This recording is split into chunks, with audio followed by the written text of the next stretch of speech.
What is up everyone, I'm ATRon The Gamer, and in this video I'm going to be showing you where all the locations of the hidden chests are on the Timeless Isle.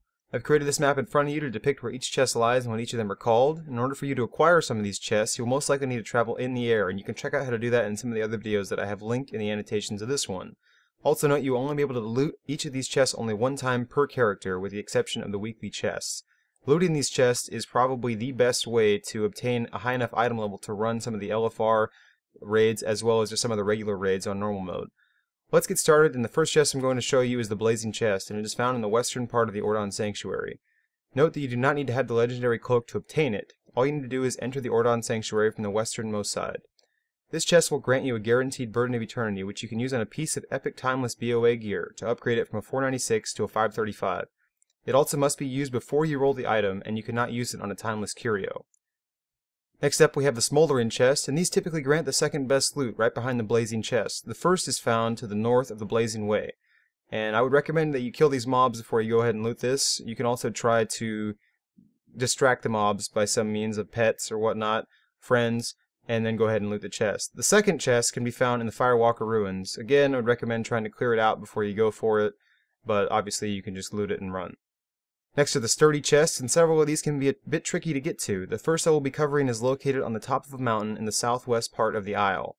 Now you can use a golden glider to get there. Again, you can check out the videos and the annotations, and I'll show you how to get all of that equipment that you need to acquire some of these chests on top of these mountains.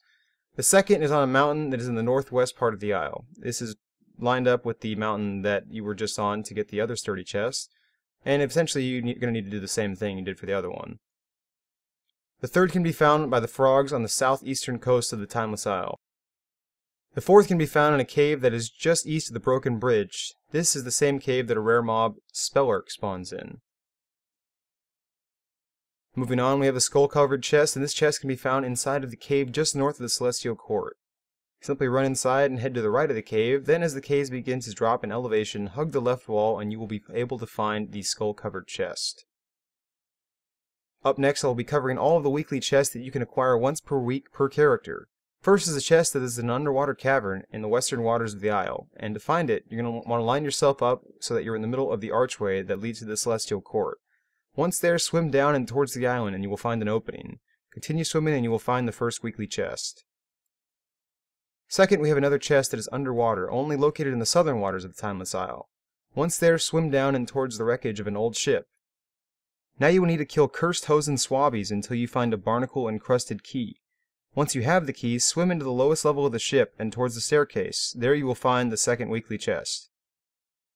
Next we have the third weekly chest, and this is located just north of the Firewalker Ruins. Once at the Firewalker Ruins, head to the north and jump onto the first column. Keep jumping from column to column until you reach the chest. Moving on to the fourth weekly chest, you will be looking for a Gleaming crane statue.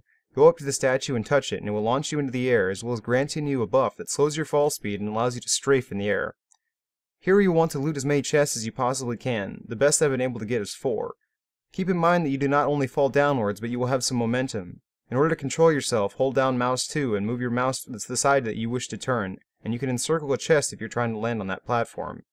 For the fifth chest, you will need to head through the Blazing Way, and just before the bridge, jump onto one of the ropes that extend across the mountains. Walk along the rope until you reach that one that is perpendicular to it. Look straight down to ensure you are aligned with the next rope before dropping off onto it. There are multiple ropes to start on to get to this chest, but this is usually how I do it.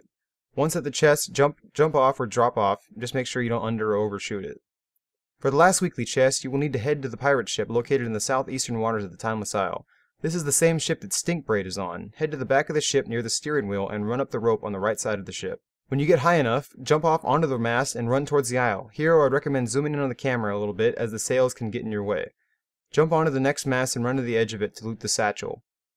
Lastly, I'm going to show you what a moss-covered chest looks like, and you can use the map at the start of this video to find all of the moss-covered chests. But that's going to do it for this video, everyone, so thank you for watching, and I hope you had something to gain from watching this, and if you haven't already, please subscribe to me on my YouTube channel. You can also follow me on Twitter and Facebook at ATRon The Gamer. Hope to see everyone next time. Later.